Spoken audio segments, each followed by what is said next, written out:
साहिब कहते हैं, राम के बिना इस दुनिया में कोई अपना नहीं है। अब इस राम का क्या तात्पर्य है? जैसे राजा दशरथ के पुत्र श्री राम, यदि हम कहें कि उनके अलावा कोई अपना नहीं है, ये भी गलत होगा। यहाँ साहिब का कहने का भाव है, राम के बिना अर्थात अपनी आत्मा के बिना, वो स्वयं के बिना उसका कोई दुनिया में कोई रिश्ता नहीं है। यदि है भी तो आत्मा के रहते ही। आत्मा है तो आपके बनाए हुए भगवान भी है, आपकी बनाई हुई मान्यता नियम व्यवस्था भी है। जो कुछ करते हो आप करते हो, जो कुछ दुख मिल रहा है वो हमारे और आपके ही परिणाम है। साहिब कहते हैं, आत्मा के बिना, यदि ये आत्मा ना हो, चाहे वो हिंदू हो चाहे मुसलमान हो, यदि एक मुस्लिम के अंदर आत्मा की वासना हो तो उनके मस्जिद को कोई पूछने वाला भी नहीं होगा। ये तो पक्की बात है। यदि जीव आत्मा ना हो तो जो हम बोलते हैं सबसे बड़ा धर्म मेरा, मैं इतने साल पुराने, मेरा मजहब, मेरा धर्म, ये कौन कहेगा? शिव कौन कहेगा? महादेव कौन कहेगा? राम कौन कहेगा? सतनाम कौन कहेगा?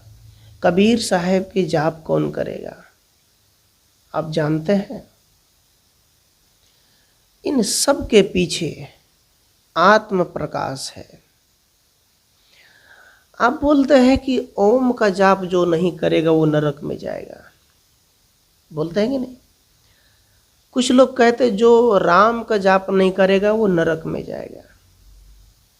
कबीरपंथी बोल देंगे जो सतनाम के जाप नहीं करेगा वो नरक में जाएगा। जो शिव का जाप नहीं करेगा वो भी नरक में जाएगा। जो अनेकों देवी देवताओं की पूजा पाठ नहीं करेगा वो भी नरक में जाएगा।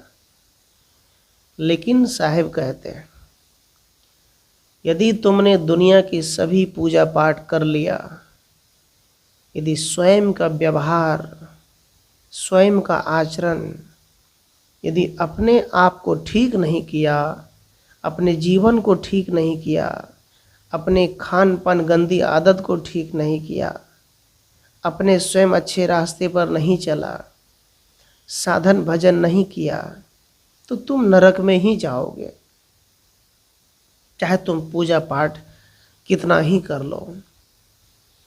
तो साहब कहते राम के बिना, है ना, आप बोलते हैं ना, ईश्वर के बिना एक पत्ता तक भी नहीं हिलते।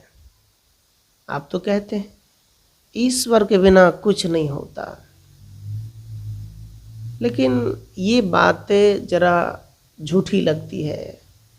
जहाँ कथावाचक बोलते हैं कण कण में भगवान, मैं कहता हूँ कण कण की तो छोड़ो, घट घट में जो बसा हुआ है वो भगवान है। अब सज्जनों, जब हम ये कहते हैं कि ईश्वर के बिना पत्ता भी नहीं हिलता, जब मंदिर जाते हैं, मंदिर के बाहर जूते रख देते हैं, चप्पल रख देते हैं, उसमें कोई उठाकर भी लेकर चले जाते हैं। हाँ, वहीं जाकर तीर्थों में जाकर किसी का जेब भी कट जाते हैं। और जिस मंदिर में पुजारी बैठते हैं वहाँ एक जीव को, एक बकरे पाठा जिसमें जीव का वास है, उनको भी काट दिया जाता है। तो मुझे लगता है ये जो भी कुछ हो रहा है ये सब ईश्वर की कृपा से हो रहा है क्या? सज्जनों, इसको उदाहरण से समझें। एक बार एक किसान था जो आश्रम में बराबर जाया करते थे संतों के पास, मंदिर में। वो किसान की आदत थी वो जब संत पूछते थे कि क्या हाल चाल है तो वो कहते थे, हाँ आपकी कृपा से ठीक है, बढ़िया है। एक दिन और पूछ लिया, कहा गुरुजी देखिए आपकी कृपा से मेरा मकान नहीं बना, वो बनकर तैयार हो गया। आपकी कृपा से मेरे बच्चे को नौकरी लग गई।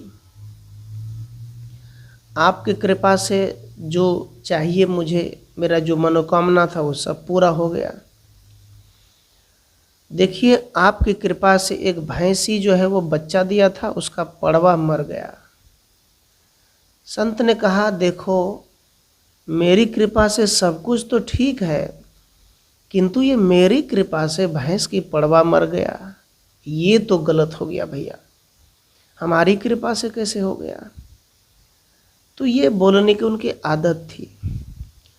हम बोलते हैं कि जो कुछ करेगा भगवान करेगा, ऐसा बोलते हैं, कोई नहीं करेगा। तुम्हारा कर्म, तुम्हारे जीवन का जो सुख दुख है, इसमें कोई नहीं खड़ा होगा, उस तुम्हें ही करना पड़ेगा। याद रखना, हर एक आदमी जो ऊंचे लेवल पर पहुंचा है, पहले गरीब था तब जाकर वो महान बना है। उसने पढ़ाई की, कमाई की, मेहनत की, चालाक बना, चतुर बना। अब चतुर चालाक का ये मतलब नहीं कि तुम बेईमानी करो, किसी का बेईमानी ही कर लो, दुख दो, ऐसा नहीं। अंदर से दिमाग लगाया कमाने का, वो महान बन गया, बड़ा आदमी बन गया, भक्ति भी कर लिया, सत्संग भी कर लिया। सज्जनों, ईश्वर के बिना पत्ता नहीं हिलता। आप इस कथन को छोड़ दो। मैं कहूँगा यदि इस दुनिया में हर एक व्यक्ति, हर एक वैज्ञानिक, हर एक किसान, हर एक बिजनेसमैन, घर घर की, गली गली की आदमी यदि कर्म करना छोड़ दे तो ईश्वर आपको कुछ दे भी नहीं सकता है। इतनी बातें याद रखना। और सुन लो, भगवान ने आज तक आदमी को अपंग और लूल्हा लंगड़ा बना दिया, अपाहिज बना दिया। आप देखते होंगे कई जिसके 2 पैर नहीं है, लेकिन वो घसीट घसीट के जमीन पर चलता है, लेकिन वो IAS बन गया है। किसकी ताकत है? शिक्षा की ताकत है, अपनी मेहनत ज्ञान की ताकत है, कोई भगवान की ताकत नहीं है। भगवान ने आदमी को केवल चारों दिशाओं में दौड़ाया, भटकाया, मन्नत मांगते रह गया। मांग लेते हैं, पूरा हो जाता, कहते भगवान ने कर दिया। अरे तुमने किया? भगवान ने क्या किया? सज्जनों, भगवान शब्द एक संकुचित शब्द हो माना जाएगा। आप अपना कर्म करो। साहेब कबीर कहते जौनो कर डोले पगुचाले तौलो आस न कीजिए, जब तक आपके हाथ पैर सही सलामत है। याद रखना, आशा भरोसा मत करो, कुछ मत करो। आप केवल मेहनत करो। तो हम क्या कहते हैं कि दुख आया तो भगवान दे दिया, यही बोलते हैं। सुख आया तो खुश हो जाते हैं। सज्जनों, साहेब कबीर कहते हैं, ये जो तुम बोलते हो ना कि हमें कोई दूसरा ये कर दिया, वो कर दिया, ये छोड़ो कहना। तुम हाथ हिलाओगे तुम्हारा शरीर हिलेगा, तुम ना हिलाओ तो ईश्वर नहीं हिला सकता। आप जानते हैं ईश्वर की ताकत क्या है? विश्वव्यापी नियम, प्राकृतिक नियम। आप चाहे जितना ही चारों दिशाओं में तुम भगवान की तलाश करते रहो, लेकिन ये प्रकृति जब चाहेगी तब तुम्हें उड़ा कर ले जाएंगे और तुम्हें जमीन में दफन कर देंगे। भूकंप, भूचाल, बारिश, आपको क्या लगता है भगवान करवाते हैं?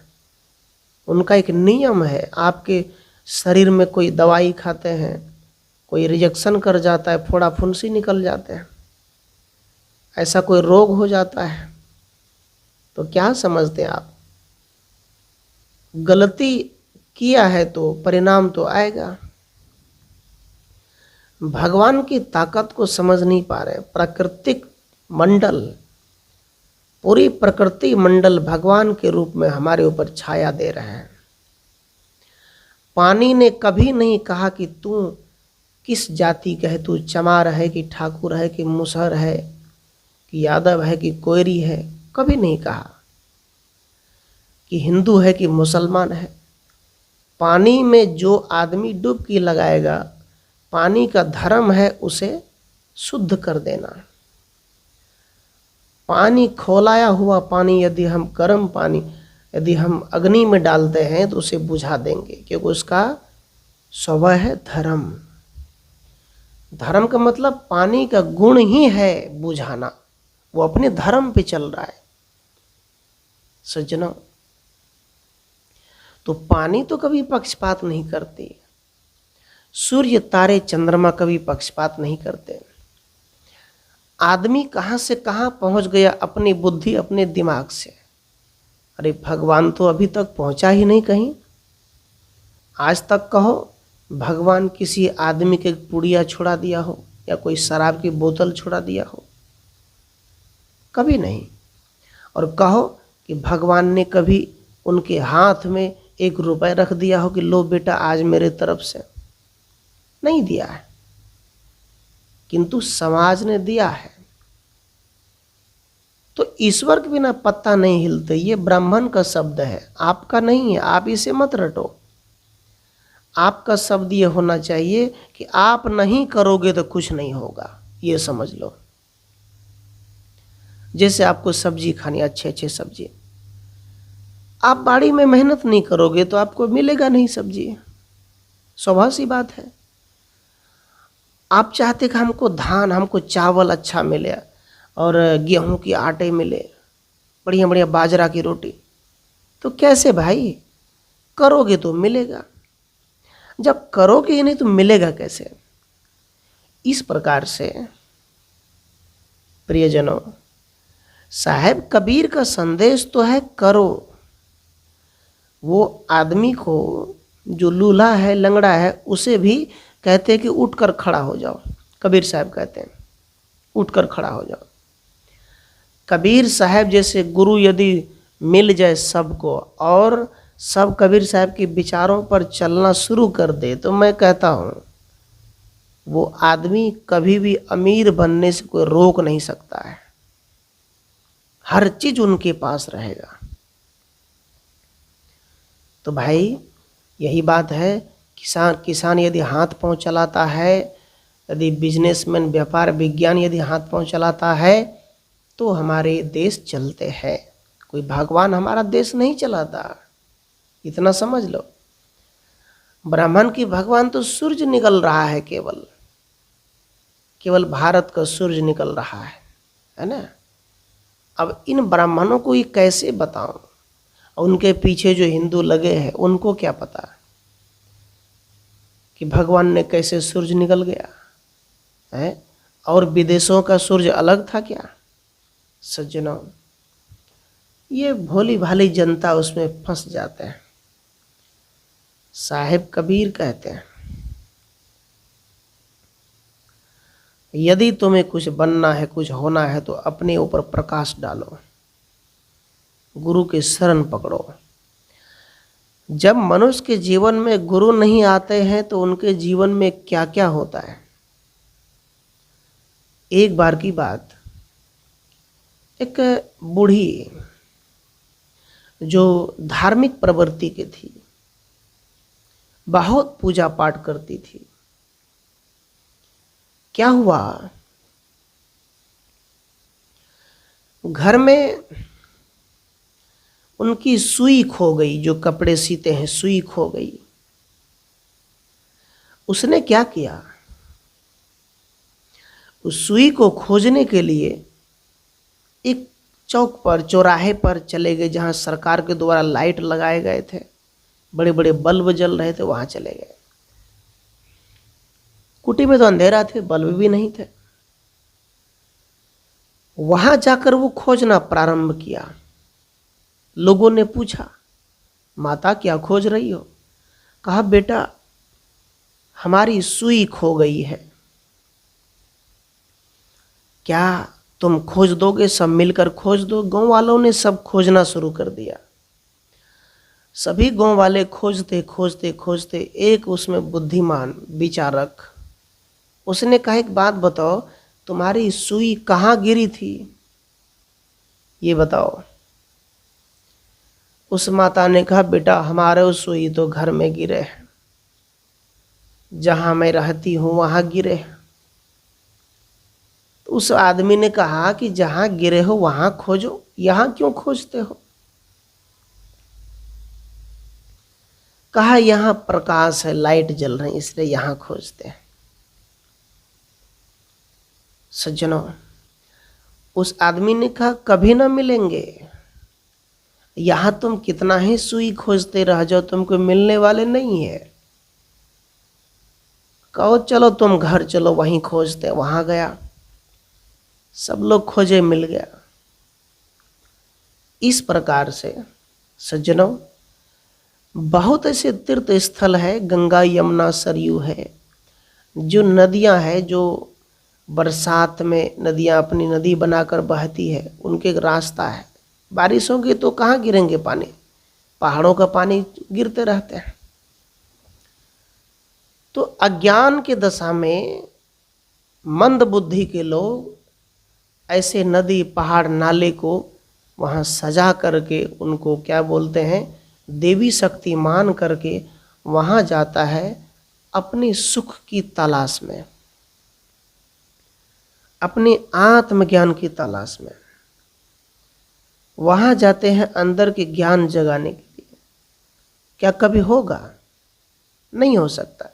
तुम बाहर जितना ही प्रकाश कर लो, साहब कहते हैं अंदर जब तक प्रकाश नहीं होगा, याद रखना, तुम्हारे जीवन के अंधकार कभी मिट नहीं सकते। जीवन में अंधकार ही है, मन में अंधेरा ही रहेगा। तुमने बहुत पूजा पाठ कर ली, बहुत तूने तीर्थें कर ली, बहुत तूने राम राम कर ली, बहुत तूने शंख नगाड़े बजा ली, भूखे रह करके 4 धाम यात्रा कर ली, कर्ज लेकर गए तूने, लेकिन फिर क्या हुआ? क्या मिला?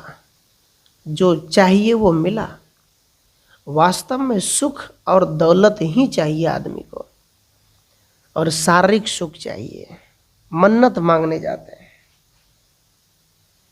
तो साहब कहते हैं ये तुम्हें मिलेगा तुम्हारा ही अपना घर में, तुम्हारे शरीर में। तुम्हारे पास 2 घर है, तुमसे पूछे तुम्हारा घर कहाँ है, तुम क्या बोलोगे? जिस घर में जहाँ सोते हो रहा है तो वही बोलोगे। लेकिन तुम्हारा असली घर कहाँ है? वो घर तुम ही, तुम्हारे अंदर तुम ही हो। तुम समझ जो, बस हो गया। तो साहब कहते हैं राम के बिना तुम्हारा कोई अपना नहीं है। अर्थात यदि आप जीवित हैं तो आपके कोई रिश्ता या माता पिता भाई बंधु है, आपके 33 कोटि देवता है, और जिस दिन आपकी आत्माएं निकल गए, आपका शरीर छूट गया, कोई रिश्ता नहीं, कोई परिवार नहीं। तो सांसारिक जीवन जीने के लिए हमें रिश्ता बनाना पड़ता है। लेकिन याद रखना, साहब कहते बाग लगायो बगीचा लगायो और लगायो केला, इस पिंजड़े से प्राण निकल गए, रह गया चमन अकेला। कहते तूने बाग लगाया, बगीचे लगाए, केले की पेड़ लगाए, आम की पेड़ लगाए, खूब कमाए तूने, लेकिन इस पिंजड़े को छोड़कर जब तुम जाने लग गए, प्राण पखेरु निकल गया, तो जो तुमने चमकाया था परिवार को, जो तूने घमंड था कि यही रहेगा सब दिन, मेरा ही रहेगा, याद रखना, फिर अकेला ही रह जाएगा।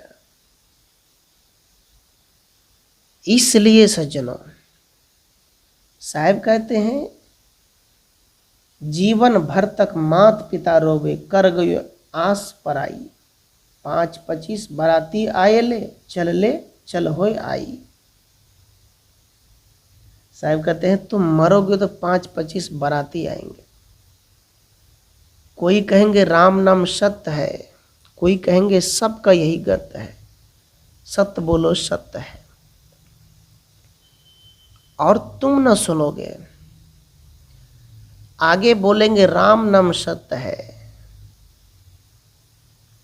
पीछे बोलेंगे जाने वाला सत्य है, लेकिन ये बात तुम न सुनोगे। सज्जनों, इस जीवन का सबसे बड़ा सत्य क्या है? क्या इस पर कभी विचार किए? इस जीवन का सबसे बड़ा सत्य है आपकी आत्मा और आपका जन्म होना और मर जाना। जिसने जन्म लिया वो मरा, और जब तक जीवित रहा वो व्यक्ति को चाहिए कि सत्य को धारण करे, सत्य को जाने, स्वयं को जाने। स्वयं को जाने बिना तुम मर रहे हो, जा रहे हो, क्या मिलेगा? इसलिए प्यारे बंधुओं, राम सत्य है, अर्थात तुम सत्य हो। तुम्हारी कर्म, तुम्हारी सोच, तुम्हारी शक्ति, तुम्हारी सामर्थ्य, ये सत्य है, और इस सत्य से कभी दूर ना हो। कहत कबीर सुन भाई साधो, यही गति है दुनिया आई। साहब कहते यही गति तुम्हारी होगी पूरी दुनिया की। तो मैं कुछ निवेदन किया कि राम के बिना कोई अपना नहीं। आपकी यदि शक्ति, आपकी हिम्मत यदि जग जाए तो आप कुछ भी कर सकते हैं, और आपकी हिम्मत यदि छूट जाए आप कुछ भी ना कर पाओगे, आपसे साधना भी ना हो पाएगी। इसलिए अपने मन को, इंद्रियों को शवश रखो, साधना परायण जीवन जियो, भक्ति करो। तो करने का तात्पर्य है ऐसा करो कि एक बार करो और उसका फल आना शुरू हो जाए। भक्ति तो लोग बड़े बड़े पंडालों में भी करते हैं, बड़े बड़े कथावाचक भी आते हैं, खूब भक्ति कर रहे हैं, और उस भक्ति का परिणाम क्या होता है? भक्ति तो करते हैं, लेकिन असली भगवान से हम दूर हो जाते हैं। खरीद कर लाए गए भगवान 11 रुपए में, 500 रुपए में, 1000 रुपए में स्थापित कर दोगे, धूप चंदन लगा दोगे, 3 दिन बाद फेंक दोगे, तुम्हारी भक्ति सफल नहीं होंगे। इस भक्ति को सफलता पूर्वक यदि तुम जानना चाहते हो तो छोड़ो नकली देवता, असली की शरण पकड़ो। नकली का मतलब, बच्चे लोग गांव देहात में क्या करते, खेलते हैं बालू में, और जब वो खेलते हैं तो वो मिठाई बना लेते हैं, कपड़े की कनिया बर दूल्हा भी बना लेते हैं, दुल्हन भी बना लेते हैं, खेलते हैं। और जब वो खेल पूरा हो जाता है, जब घर जाने लगता है तो सबको उजाड़ देता है। इसी प्रकार से हम सब भी खेलते हैं नकली के साथ। साहब कहते राम ही गावे और ही समझावे, हरि जाने बिन बिकल फिरे। कबीर साहब कहते हैं राम गाते हो और राम गा करके दूसरों को समझाते हो, लेकिन हरि को जाने बिना उदास, व्याकुल, चिंतित, परेशान, टेंशन में, क्रोधित, भूखे, उदास घूमते रहते हो, भटकते रहते हो। किसको जाने बिना? हरि को जाने बिना। साहब कहते हैं हरि को जाने बिना का तात्पर्य क्या है? हरि हरण करने वाला, हमारी अज्ञानता को दूर करने वाला हरि। ऐसे किसी जाति में हरिजन भी लगाते हैं, हरिजन, हरिजन। एक जिसको हम चमार बोलते हैं वो राम लिखाते हैं, मैं राम हूँ, तो लोग अशुद्ध मानते हैं उसको। राम जैसे ही लिखा दिया, जैसे कि मान लो देवेंद्र राम, पवन राम, ज्योति राम, है ना, वो चमार हो गया। राम जैसे ही लगा दिया तो लोग कहते अरे ये चमार जाति का है। जब उसमें राम लगा है तो वो तो शुद्ध हो जाना चाहिए।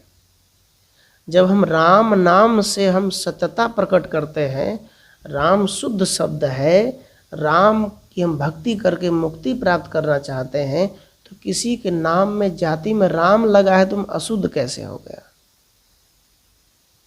विचारणीय बात है। इसलिए रविदास जी महाराज कहते हैं सब में राम, ब्राह्मण में राम, हम में राम, तो अलग कौन है? कौन अलग है? मानुष तेरा गुण बड़ा, मानस न आवे काज, हाड़ न होते आवरण तो चान बाजन बाज। साहब कहते हैं तेरी गुण की प्रशंसा है। एक संत है तो आपके अंदर जो कला है, जो गुण है, उनकी प्रशंसा है, साधना की प्रशंसा है। कोई पद, महंती, भेष, बड़ा आश्रम, बड़े जमीन, उनकी प्रशंसा नहीं है। आपके अंदर ज्ञान, संत के अंदर ज्ञान, रहनी आचरण संपन्न, कबीर साहब कहते हैं उनकी प्रशंसा है। इसी प्रकार से सामाजिक स्तर पे सास, बहू, पिता, पुत्र, इन सब के अंदर अपने अपने कर्म और अपनी अपनी समझदारी, अपने अपने ज्ञान यदि पूर्ण है तो साहब कहते वो अपने आप में गुणवान व्यक्ति है, लक्ष्यवान व्यक्ति है। इसलिए कबीर देव कहते राम ही गावे और ही समझावे। आज पूरी दुनिया गाते भी हैं, दूसरों को समझाते भी हैं, लेकिन वास्तविक हरि, वास्तविक ईश्वर, वास्तविक परमात्मा अपने आप साथ संगत को नहीं जानते, केवल समझा रहे हैं। सज्जनों, हरि जाने बिन विकल फिरे। जब हम केवल समझाते रहेंगे और जानेंगे नहीं तो हम भटकते रहेंगे, भटकते रहेंगे, है ना। इस प्रकार से कैसे भटकना है? पहले की कुछ मान्यताएं थी कि जैसे कहीं पुल बनता है, आज भी लोग सोचते हैं क्या पता, जैसे पुल बना रहे हैं, जैसे कहीं पुल गिर गया नहीं तो लोग क्या कहते थे, अरे उसमें किसी आदमी का गर्दन काट कर दो, या तो कोई बकरे का या भैंसा की सिर काट कर दो, अर्थात बलि मांगता है, तब वो पुल बनकर तैयार होगा। कैसे भाई?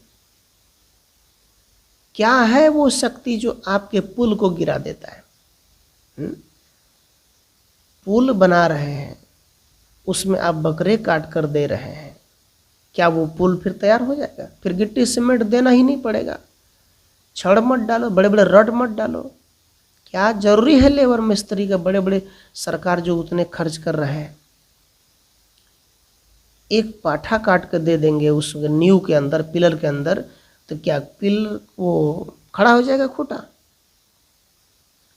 यही है भटकना।